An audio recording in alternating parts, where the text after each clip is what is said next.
Again, our guest, real privilege to have him on the program, live from the United Kingdom. Paul Ifayomi Grant, his website, houseofknowledge.org.uk. Again, houseofknowledge.org.uk. Wow. I think another way African males, black males, compensate for being conquered is the trophy white woman. You have a portion of the book, part 3, Mind Matters. Portion is called The Politics, Psychology, and Sociology of Miscegenation. You write, I should make it clear that it is not about whether two people with significantly differing levels of skin melanin or any other physical, biological characteristics can fall in love. It is not about any particular individual or designed to hurt people's feelings.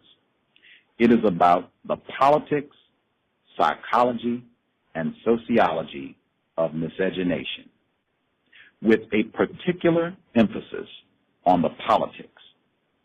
It is about understanding how a group of people with power who call themselves white use that power to control the sexual relationships of another less powerful group of people who they call black. It is about power and the wielding of power in aid of white supremacy.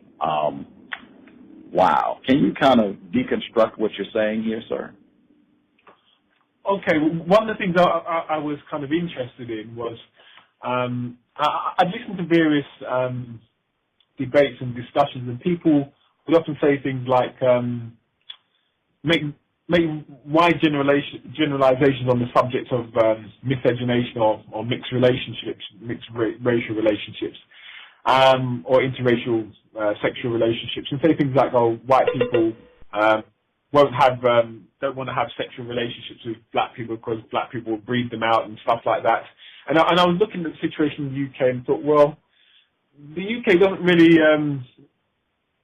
reflect what some people are saying. I mean, a lot of people say this from the kind of US context, because in the UK, I mean, there's very little taboo at all about being involved in mixed relations. In fact, for Africans, it's seen as is seen as the norm for many Africans, and certainly for young Africans, the majority are now involved. Certainly African Caribbeans, the majority are involved in mixed relationships, and certainly when you get into the world of work, you actually see that Caucasians actually seem to feel more comfortable with Africans who have white partners. So I was trying to say, okay, what's really going on across the scene? So what I decided to do in this chapter was to look at different places around the world which have got different relative ratios of Africans and Europeans, and then look at the behavior of Caucasians in terms of how they respond to this whole issue about sexual relationships. So I took Australia, Britain, United Kingdom, the USA, South Africa, and Brazil, and I looked at those 5 settings and examined what was underpinning the nature of whether these relationships were seen as more or less acceptable, more or less taboo or stigma attached to them. And what I basically saw from my analysis, that it was really about the level of the African population. And if the African population is very high, as in, for example, South Africa, or in some of the states in the United States, particularly many of the southern states, what Caucasians had a tendency to do was to create one, physical separation through residential segregation. So in South Africa, they called it apartheid.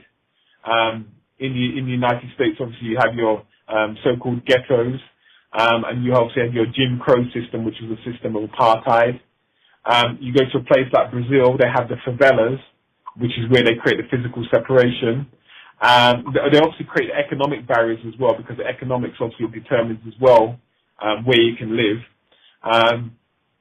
So if you keep the African population poor, they're not going to be able to move into the areas where the more affluent European population lives. And then as you go to populations with much smaller African population, like in the UK, you find there's been no residential segregation through law or by law, and Africans have been able to intermingle much more freely with white people.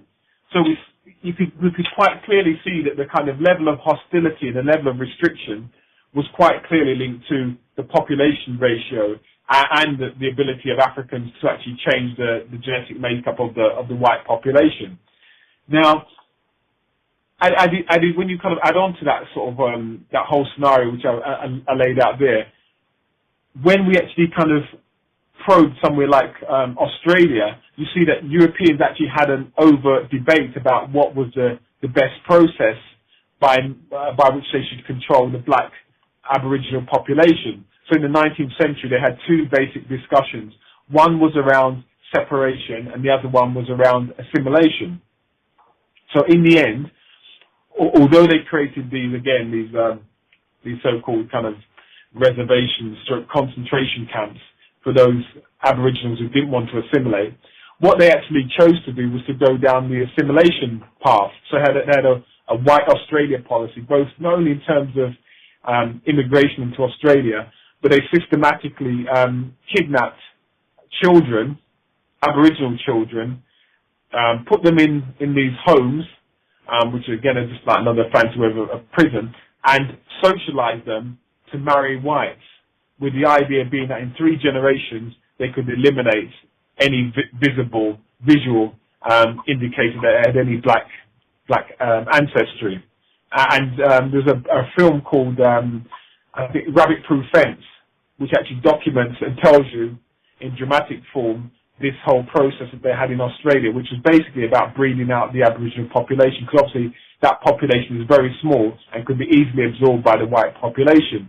So that's what this chapter sets out to do. It gives people who may not be familiar with places like Brazil, it gives you some insight into the whole process of trying to eliminate African population groups, which was a clear policy after the end of enslavement in Brazil in 1888, where they had a policy of encouraging massive white migration from various parts of Europe and the world to increase what they call the improve the racial stock of Brazil, and give those people jobs, and to leave the Africans who'd been supposedly freed from slavery to basically live in misery and to starve.